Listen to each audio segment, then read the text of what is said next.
Hello दोस्तों, स्वागत है आप सभी का समसामयिक घटना चक्र के इस ऑनलाइन प्लेटफॉर्म पर। मैं मोहित आप सभी का हार्दिक स्वागत करता हूं। आज अपने इस वीडियो में हम लोग चर्चा करेंगे बिहार स्पेशल के जो महत्वपूर्ण करंट अफेयर उन पर चर्चा करेंगे। ये आपके आगामी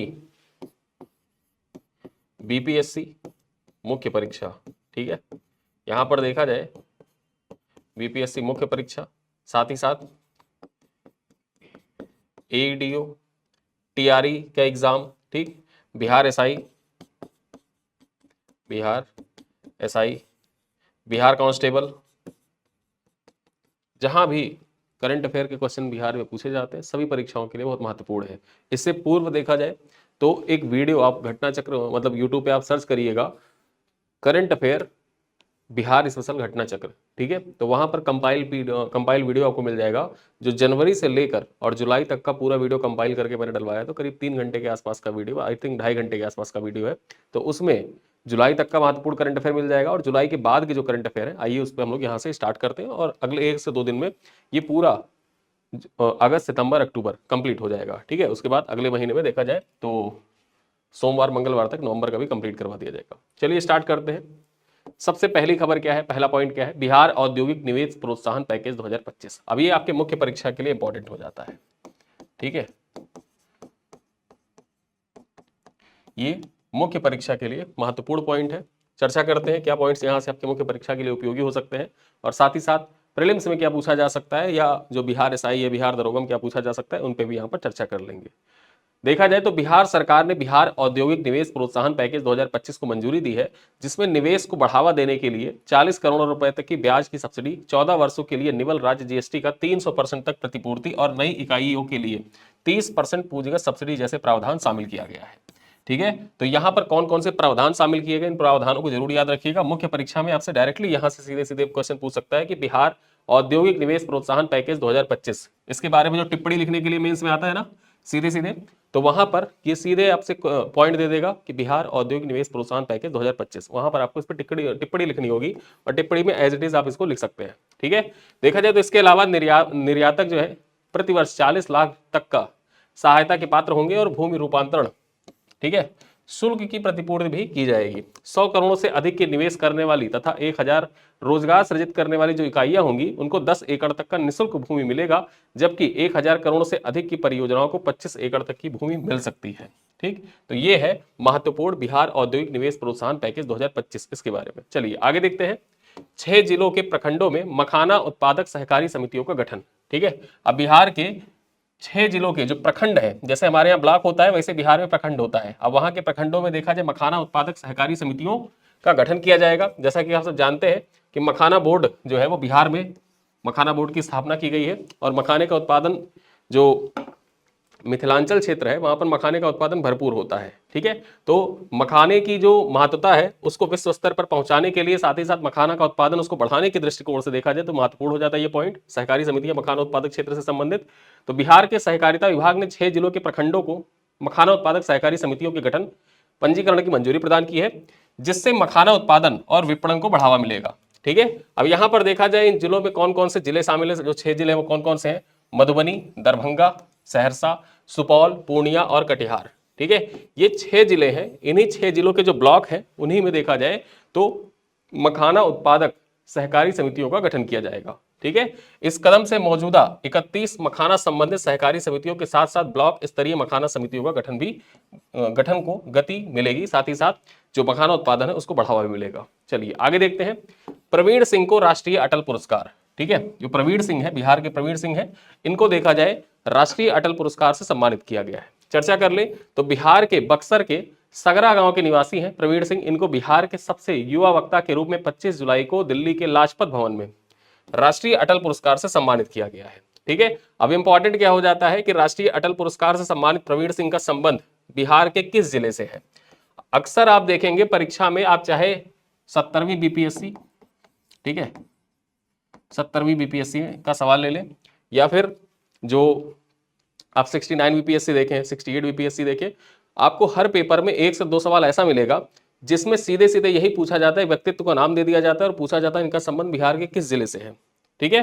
तो उसके लिए इंपॉर्टेंट ये हो जाता है कि आपको जानना चाहिए कि जो राष्ट्रीय अटल पुरस्कार, अब ये राष्ट्रीय अटल पुरस्कार है प्रवीण सिंह को दिया गया, इनका संबंध बिहार के किस जिले से है, तो बिहार के बक्सर जिले से इनका संबंध है।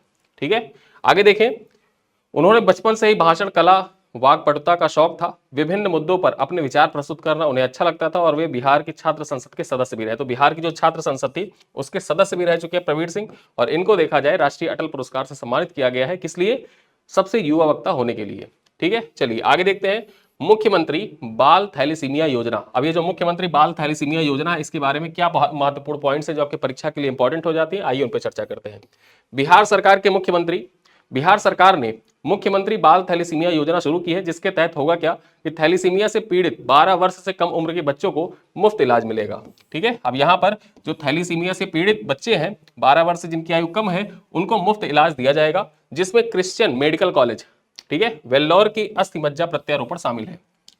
जो बच्चे हैं उन बच्चों में अस्थि मज्जा प्रत्यारोपण भी किया जाएगा, जिसके अंतर्गत जो क्रिश्चियन मेडिकल कॉलेज वेल्लोर है वहीं से यहां पर देखा जाए अस्थि मज्जा रूपांतरण किया जाएगा, मतलब प्रत्यारोपण किया जाएगा। आगे देखिए, इस योजना के तहत इलाज के लिए रोगी, डोनर और माता पिता की यात्रा, आवास तथा भोजन का खर्च भी सीएमसी वेल्लोर द्वारा वहन किया जाएगा। चलिए आगे देखते हैं, अगली खबर क्या है, प्रत्येक जिले में बिहार अक्षय ऊर्जा केंद्र खोलने का निर्णय। अब यहां पर देखा जाए बिहार के प्रत्येक जिले में बिहार अक्षय ऊर्जा केंद्र खोलने का निर्णय लिया गया। अब ये पॉइंट आपके जो 71वीं बीपीएससी मुख्य परीक्षा होगी, मुख्य परीक्षा, उसके लिए पॉइंट इंपॉर्टेंट हो जाता है। इंपॉर्टेंट क्या हो जाता है? सवाल देखा जाए जो बिहार में अक्षय ऊर्जा, ठीक, बिहार में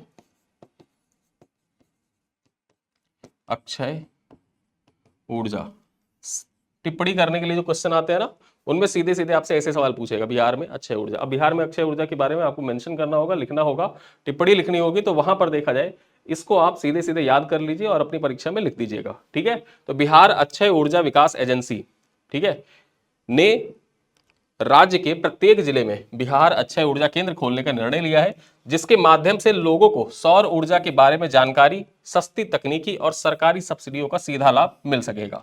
यहां पर देखा जाए ये केंद्र नीतियों, कार्यक्रमों और सब्सिडी से संबंधित जानकारी प्रदान करेंगे, साथ ही स्थानीय युवाओं के लिए प्रशिक्षण, कौशल विकास और क्षमता निर्माण कार्यक्रम भी आयोजित करेंगे। और इसी वजह से देखा जाए तो ये अक्षय ऊर्जा केंद्र महत्वपूर्ण हो जाता है आपके परीक्षा के दृष्टिकोण से भी। ठीक है, और प्रत्येक जिले में स्थापित किया जाएगा, जो बिहार के 3800 जिले हैं वहां पर इनको स्थापित किया जाएगा। चलिए आगे देखते हैं, राज्य कोचिंग योजना। अब ये जो स्टेट कोचिंग योजना है, स्टेट कोचिंग स्कीम, इसके बारे में चर्चा करें तो बिहार सरकार ने बीपीएससी, ठीक है, नीट, जेई और बीएसएससी जैसी परीक्षाओं के लिए मुफ्त ऑनलाइन कोचिंग प्रदान करने हेतु राज्य कोचिंग योजना की शुरुआत की है। ठीक है, आप बीपीएससी की तैयारी करते हैं, बिहार ट्रिपल की तैयारी करते हैं या जेई, नीट इत्यादि की तैयारी करते हैं, तो आपके लिए बिहार राज्य सरकार के द्वारा राज्य कोचिंग योजना स्टार्ट की गई है, जिसका लाभ मुख्य रूप से अल्पसंख्यक समुदाय के छात्रों को मिलेगा। ठीक है, यहां पर देखा जाए तो इस योजना के तहत ऑनलाइन कक्षाएं, टेस्ट सीरीज, अध्ययन सामग्री, विशेषज्ञ मार्गदर्शन जैसी सुविधाएं दी जाएंगी, ताकि छात्र घर बैठे प्रभावी ढंग से तैयारी कर सके। यह पहल अल्पसंख्यक कल्याण विभाग के द्वारा शुरू की गई। तो महत्वपूर्ण यह हो जाता है किसके द्वारा स्टार्ट किया गया है, तो ये अल्पसंख्यक कल्याण विभाग जो है इसके द्वारा स्टार्ट किया गया है। और यहां पर जो बीपीएससी है, नीट, जेई और बिहार एसएससी की सभी परीक्षाओं के लिए यहां पर मुफ्त ऑनलाइन कोचिंग आपको प्रदान की जाएगी, और इसके लिए बिहार राज्य सरकार के द्वारा राज्य कोचिंग योजना संचालित की जा रही है। ठीक है, चलिए अगली खबर पर देखें तो राष्ट्रीय हथकरघा पुरस्कार। अब ये जो राष्ट्रीय हथकरघा पुरस्कार है तो बिहार के नालंदा जिले के सिलवा नेपुरा के पारंपरिक हथकरघा बुनकर है कमलेश कुमार। ठीक है, ये कमलेश कुमार, इनको राष्ट्रपति रामनाथ कोविंद, जो पूर्व राष्ट्रपति हैं, ठीक, पूर्व राष्ट्रपति रामनाथ कोविंद के द्वारा राष्ट्रीय हथकरघा पुरस्कार से सम्मानित किया गया था। ठीक है, यहां पर देखा जाए तो यह पुरस्कार हथकरघा विकास आयुक्त कार्यालय द्वारा स्थापित किया गया है, जो श्री कुमार को उनकी उत्कृष्ट शिल्प कौशल और 52 बूटी साड़ी बुनने की पारंपरिक तकनीकी में गहन ज्ञान के लिए दिया गया है।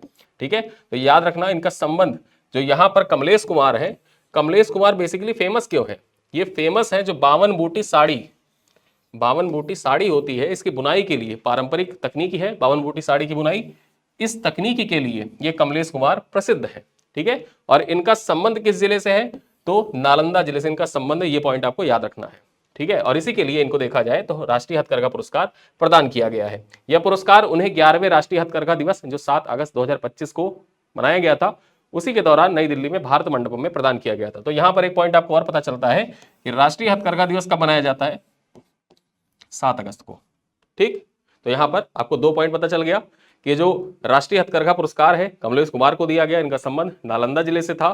किसके द्वारा प्रदान किया गया? तो रामनाथ कोविंद के द्वारा प्रदान किया गया। और महत्वपूर्ण ये हो जाता है कि राष्ट्रीय हथकरघा दिवस कब मनाया जाता है? तो ये 7 अगस्त को मनाया जाता है। चलिए आगे देखते हैं, बिहार के पहले डबल डेकर फ्लाईओवर का निर्माण। अब यहां पर देखा जाए जो बिहार का डबल डेकर फ्लाईओवर, इसके निर्माण के बारे में चर्चा कर लेते हैं। हाजीपुर में उत्तर बिहार के पहले डबल डेकर फ्लाईओवर का निर्माण किया जाएगा। ठीक है, कहां पर निर्माण किया जाएगा? हाजीपुर में निर्माण किया जाएगा। आगे देखें, जिसका उद्देश्य पटना और उत्तरी जिलों के बीच जो यात्रा है, ठीक है, बीच यात्रा करने वाले यात्रियों के लिए आवागमन की सुविधा प्रदान करना और भीड़ भाड़ को कम करना है। यह फ्लाईओवर पटना से उत्तरी बिहार जाने वाले ट्रैफिक को सुगम बनाएगा। चलिए आगे देखते हैं, यहां पर जो चंद्रगुप्त प्रबंधन संस्थान पटना का है, इसे association to advanced collegiate schools of business international में आधिकारिक रूप से स्वीकार किया गया है। ठीक है, जिससे यह उपलब्धि हासिल करने वाला बिहार राज्य का सरकार संचालित प्रबंधन संस्थान बन गया है। बिहार राज्य सरकार का पहला राज्य संचालित प्रबंधन संस्थान कौन है? चंद्रगुप्त प्रबंधन संस्थान पटना में अवस्थित है और इसको देखा जाए AACSB में शामिल किया गया है। ठीक है, परीक्षा में आपसे पूछे कि बिहार का पहला राज्य सरकार संचालित प्रबंधन संस्थान कौन सा है जिसको AACSB में शामिल किया गया है, तो ये है चंद्रगुप्त प्रबंधन संस्थान जो पटना में अवस्थित है। ठीक है, यहां पर चर्चा करें तो association to advanced collegiate schools of business international दुनिया का सबसे बड़ा प्रतिष्ठित और वैश्विक बिजनेस एजुकेशन नेटवर्क है, जिसकी सदस्यता संस्थान की शिक्षा गुणवत्ता, वैश्विक मानकों और प्रबंधन शिक्षा में उत्कृष्टता को दर्शाती है। मतलब इसका सदस्य होना ही मात्र इस बात का प्रमाण है कि जो संस्था इसकी सदस्य बनी है उसकी शिक्षा गुणवत्ता, वैश्विक मानक और प्रबंधन शिक्षा जो है ये उत्कृष्ट है, अव्वल दर्जे की है। ठीक है, चलिए आगे देखते हैं, माउंट एल्ब्रुस पर सफल चढ़ाई करने वाले पहले बिहारी व्यक्ति कौन बने हैं, यहां पर चर्चा करें तो बिहार के मुजफ्फरपुर के, यहां पर देखें, STF सब इंस्पेक्टर है, नाम है इनका चंदन।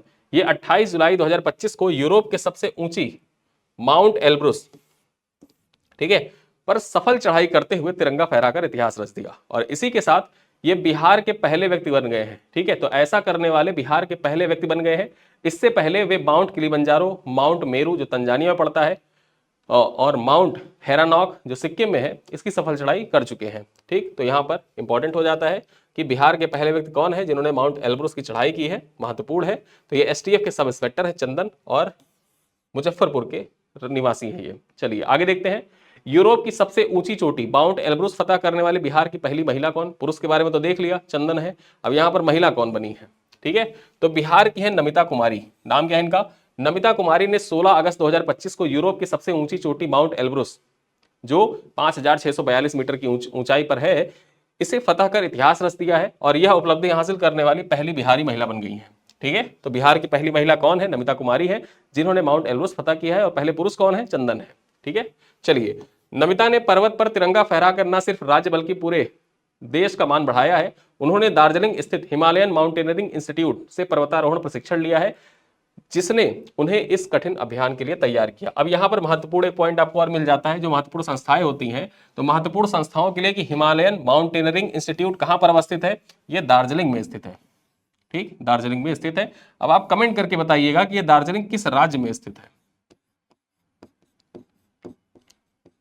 किस राज्य में स्थित है। और एक सवाल मैं आपसे और पूछूंगा, ऊटी, ठीक है, ऊटी किस राज्य में स्थित है? किस राज्य में स्थित है? ये 2 पॉइंट है, 2 सवाल है, इसका उत्तर कमेंट बॉक्स में दीजिएगा। चलिए आगे देखते हैं, मिलेट्स कॉर्नर के बारे में देखते हैं। अब ये मिलेट्स कॉर्नर यहां पर देखा जाए, बिहार कृषि विश्वविद्यालय साबौर भागलपुर के खाद्य विज्ञान एवं फसलोत्तर प्रौद्योगिकी विभाग ने मिलेट्स कॉर्नर की स्थापना की है, जिसका उद्देश्य बाजार आधारित नवाचारों, खाद्य उत्पादों और अनुसंधान को बढ़ावा देना है। ठीक है, ये पहल छात्रों और स्थानीय उत्पादकों को नए उत्पाद व तकनीकी विकसित करने, मूल्य संवर्धन करने और बाजार उद्योग से जुड़े अवसरों को लाभ उठाने में मदद प्रदान करेगी। ठीक है, तो महत्वपूर्ण ये हो जाता है कि बिहार कृषि विश्वविद्यालय है साबौर भागलपुर, उसी के द्वारा देखा जाए ये मिलेट्स कॉर्नर स्टार्ट किया गया और उद्देश्य क्या है, ये उद्देश्य आपको बता दिया गया। चलिए आगे देखते हैं, बिहार में देश का पहला डिजिटल कृषि निदेशालय ठीक है। अब ये बिहार में देखा जाए देश का पहला डिजिटल कृषि निदेशालय, चर्चा कर लेते हैं इससे संबंधित क्या पॉइंट है। तो बिहार में देश का पहला डिजिटल कृषि निदेशालय स्थापित किया गया है, जिसका उद्देश्य खेती को आधुनिक तकनीकी से जोड़कर किसानों को एक ही स्थान पर सभी कृषि सेवाएं प्रदान करना है। और इसी उद्देश्य से देखा जाए तो बिहार में पहला डिजिटल कृषि निदेशालय स्थापित किया गया है। चर्चा करें तो यह निदेशालय किसानों को रियल टाइम सरकारी लाभ, एकीकृत कृषि डेटाबेस, मौसम व बाजार जानकारी तथा फसल पूर्वानुमान जैसी सुविधाएं प्रदान करेगा। यहां पर देखें तो इससे किसानों की उत्पादकता बढ़ेगी, कृषि कार्य आसान होंगे और उनकी आय में वृद्धि होगी। ठीक है। साथ ही साथ सरकार को बेहतर व सटीक डेटा मिलने से नीति निर्माण जो होता है ना तथा संसाधनों का प्रबंधन अधिक प्रभावी हो सकेगा। और इसी दृष्टिकोण से देखा जाए तो यह पॉइंट इंपॉर्टेंट हो जाता है। सवाल आपकी परीक्षा में डायरेक्टली पूछ सकता है कि देश का पहला डिजिटल कृषि निदेशालय किस राज्य में स्थापित किया गया है, तो वो बिहार राज्य में स्थापित किया गया है। और ऐसे आपसे प्रीलिम्स में सवाल पूछ सकता है। ठीक है। उद्देश्य मुख्य परीक्षा के लिए महत्वपूर्ण हो जाता है, तो दोनों पॉइंट आप देख सकते हैं। चलिए आगे देखते हैं मुख्यमंत्री प्रतिज्ञा योजना। अब यहां पर देखा जाए मुख्यमंत्री प्रतिज्ञा योजना की घोषणा, उसके बारे में संबंधित पॉइंट्स क्या है। योजनाओं से संबंधित सवाल अक्सर आपकी परीक्षाओं में पूछे जाते हैं। तो देखें यहां पर बिहार के मुख्यमंत्री नीतीश कुमार ने 1 जुलाई 2025 को मुख्यमंत्री प्रतिज्ञा योजना की घोषणा की है। इस योजना का उद्देश्य 12वीं व ITI डिप्लोमा स्नातक पास युवाओं को 3 से 12 महीने की इंटर्नशिप देकर उनका कार्य अनुभव बढ़ाना है। ठीक है। अब यहां पर योजना का उद्देश्य आगे हम चर्चा करेंगे। इस योजना का मुख्य उद्देश्य क्या है उससे पहले जान ले कि 18 से 25 वर्ष की आयु वर्ग के युवाओं को इंटर्नशिप के दौरान 4000 से 6000 प्रतिमाह स्टाइपेंड मिलेगा। ठीक है, छात्रवृत्ति मिलेगी। यदि युवाओं ने राज्य से बाहर इंटर्नशिप मिलती है तो उन्हें अतिरिक्त 2000 रुपए भी प्रदान किया जाएगा। ठीक है। सरकार का लक्ष्य अगले 5 वर्ष में 1 लाख युवाओं को इंटर्नशिप के अवसर देना है। इसके लिए 40.69 करोड़ रुपए का बजट भी तय किया गया है। और इस योजना का मुख्य उद्देश्य क्या है, तो बिहार के युवाओं को बड़ी कंपनियों में कार्य अनुभव देकर आत्मनिर्भर और रोजगार रेडी बनाना है। ठीक है, आत्मनिर्भर और रोजगार रेडी बनाना है। जो बड़ी बड़ी कंपनियां हैं उन कंपनियों में कार्य करेंगे यहाँ के युवा जो है इंटर्नशिप पे, और उसी के दौरान कार्य अनुभव से वो स्वरोजगार करने के लिए साथ ही साथ रोजगार रेडी तथा आत्मनिर्भर बनने का यहाँ पर लक्ष्य रखा गया है जो युवा है बिहार के उनको। चलिए आगे देखते हैं एशिया रग्बी अंडर-20 चैंपियनशिप के बारे में चर्चा कर लेते हैं। बहुत महत्वपूर्ण हो जाता है, सवाल आपकी परीक्षा में यहां से पूछा जा सकता है। चर्चा कर लेते हैं। 8 अगस्त 2025 को आयोजित एशिया रग्बी अंडर-20 चैंपियनशिप के लिए मुख्यमंत्री नीतीश कुमार ने लोगो और शुभंकर का अनावरण किया था। ठीक है। टूर्नामेंट का शुभंकर क्या था? टूर्नामेंट का शुभंकर था खरगोश। ये पॉइंट आपको याद रखना है, खरगोश था। इसका नाम क्या रखा गया था? सम्राट अशोक से प्रेरित होकर इसका नाम अशोक रखा गया था। ठीक है। इसे गति, चपलता और साहस का प्रतीक दिखाने के लिए हेलमेट, ढाल और कवच पहनाया गया था। चलिए आगे देखते हैं। लोगों में नीले, हरे और मिट्टी के रंग का उपयोग किया गया जो बिहार के सांस्कृतिक इतिहास और प्राकृतिक सुंदरता को दर्शाता है। यह 2 दिवसीय चैंपियनशिप राजगीर में आयोजित हुआ था। तो आपके परीक्षा के लिए महत्वपूर्ण ये हो जाता है कि एशिया रग्बी अंडर-20 चैंपियनशिप का आयोजन कहां पर किया गया था? इसका आयोजन राजगीर में किया गया था, जिसमें 9 देशों के पुरुष और महिला दोनों श्रेणियों की कुल 16 टीमों ने पार्टिसिपेट किया था। भारत के साथ हांगकांग, चीन, UAE, Uzbekistan, Kazakhstan, Sri Lanka, Malaysia, Nepal की टीमें भी इस प्रतियोगिता में पार्टिसिपेट करने के लिए बिहार पहुंची थी। चलिए आगे देखते हैं बिहार जैव ईंधन नीति 2025। अब बिहार जैव ईंधन नीति 2025 के बारे में चर्चा करें। यहां पर देखा जाए बिहार सरकार ने 5 अगस्त 2025 को अपनी संशोधित जैव ईंधन नीति 2025 लॉन्च की है। उप मुख्यमंत्री सम्राट चौधरी ने घोषणा की कि वर्ष के अंत तक राज्य में 10 संपीड़ित बायोगैस संयंत्र स्थापित किए जाएंगे। ठीक है। तो ये पॉइंट इंपॉर्टेंट हो जाता है कि बिहार जैव ईंधन नीति 2025 के अंतर्गत कितने संपीड़ित बायोगैस जो CBG प्लांट है उनके स्थापित करने का लक्ष्य रखा गया है। तो 10 संपीड़ित बायोगैस प्लांट स्थापित करने का लक्ष्य रखा गया था। ठीक है, जिनमें 1500 करोड़ रुपए से अधिक का निवेश किया जाएगा। इन संयंत्रों में हर साल 5 लाख टन CBG उत्पादन का लक्ष्य भी निर्धारित किया गया है। देखा जाए तो नीति के तहत जैव ईंधन क्षेत्र में निवेश बढ़ाने, बड़े पैमाने पर रोजगार सृजित करने और पर्यावरण संरक्षण को बढ़ावा देने पर जोर दिया जाएगा। इनमें संयंत्र व मशीनरी लागत का 15% तक सब्सिडी भी प्रदान की जाएगी, जबकि महिलाओं, दिव्यांगों, एसिड अटैक पीड़ितों, SC ST और ABC उद्यमियों के लिए यह सब्सिडी 15.75% अधिकतम 5 करोड़ रुपए तक की होगी, 5.25 करोड़ रुपए तक की होगी। यहां पर देखें तो यह नीति बिहार में आर्थिक वृद्धि, किसानों की अतिरिक्त आय और युवाओं को रोजगार के नए अवसर पैदा करने के लिए महत्वपूर्ण भूमिका निभाएगी। चलिए आगे चलते हैं। औटा सिमरिया परियोजना का उद्घाटन। अब ये जो औटा सिमरिया परियोजना है इसका उद्घाटन देखा जाए PM नरेंद्र मोदी के द्वारा किया गया है। और ये गंगा नदी पर बना हुआ 2 किलोमीटर लंबा नया पुल है। ठीक है, ये पुल मोकामा पटना से बेगूसराय को जोड़ता है और राजेंद्र सेतु के समानांतर बनाया गया इसे। ठीक है, चलिए इंपॉर्टेंट ये हो जाता है कि किसे किसे जोड़ता है, तो मोकामा पटना को बेगूसराय से जोड़ने का काम करता है ओटा सिमरिया परियोजना। आगे देखें, नए पुल के शुरू होने से भारी वाहनों की यात्रा दूरी करीब 100 किलोमीटर कम हो जाएगी, जिससे उत्तर और दक्षिण बिहार के बीच आवागमन तेज और आसान हो जाएगा। इससे ईंधन में बचत, लागत में कमी और क्षेत्रीय विकास को बढ़ावा मिलेगा। इस परियोजना का शिलान्यास 2017 में प्रधानमंत्री मोदी के द्वारा किया गया था और अब इस परियोजना का देखा जाए उद्घाटन भी पीएम मोदी के द्वारा कर दिया गया है। चलिए आगे देखते हैं, waste to wonder theme park की आधारशिला रखी गई है। अब ये जो waste to wonder theme park है, इसकी आधारशिला किसके द्वारा रखी गई है, तो मुख्यमंत्री नीतीश कुमार के द्वारा। यहां पर देखें तो waste to wonder theme park की आधारशिला रखी गई है, जिसका नाम देश रत्न डॉक्टर राजेंद्र प्रसाद विहार गौरव उद्यान होगा। क्या नाम होगा इसका, डॉक्टर राजेंद्र प्रसाद, ठीक है, देश रत्न डॉक्टर राजेंद्र प्रसाद विहार गौरव उद्यान। ये महत्वपूर्ण है आपके परीक्षा के लिए, नाम इंपॉर्टेंट हो जाता है, किस नाम से देखा जाए waste to wonder theme park स्थापित किया जाएगा, तो देश रत्न डॉक्टर राजेंद्र प्रसाद विहार गौरव उद्यान। यहां पर देखें, आगे चर्चा करें तो यह पार्क कचरे के पुनर्चक्रण, बिहार की ऐतिहासिक विरासत पर आधारित होगी। इसे 10 एकड़ भूमि पर बनाया जा रहा है, जो भारत के पहले राष्ट्रपति डॉक्टर राजेंद्र प्रसाद की समाधि स्थल और जेपी गंगा पथ के बीच स्थित होगा। ठीक है, महत्वपूर्ण हो जाता है, पटना में इसका निर्माण किया जाएगा। चलिए आगे देखते हैं, बिहार के नए मुख्य सचिव कौन बने हैं। अब बिहार के नए मुख्य सचिव बने हैं प्रत्यय अमृत।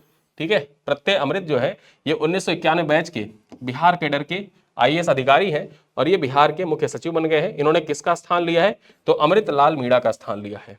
ठीक है, 1989 बैच के आईएएस अधिकारी थे अमृत लाल मीणा, उनके स्थान पर देखा जाए तो प्रत्यय अमृत अब बिहार के नए मुख्य सचिव बन गए हैं। चलिए आगे चर्चा करें, विकसित भारत वैश्विक शिखर सम्मेलन तकनीकी वस्त्र।